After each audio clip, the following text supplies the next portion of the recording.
You ask Tiger to solve. This deals with linear equations with one unknown. The final result is v equals 7.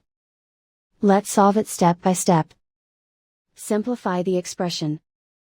Expand the parentheses. Simplify the arithmetic. Swap sides.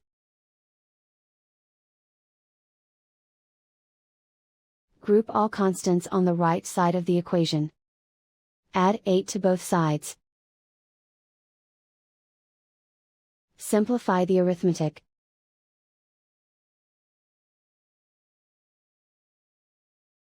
Isolate the v.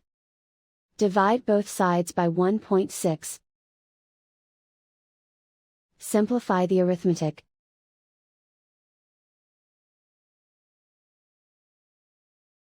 And so the final result is v equals 7.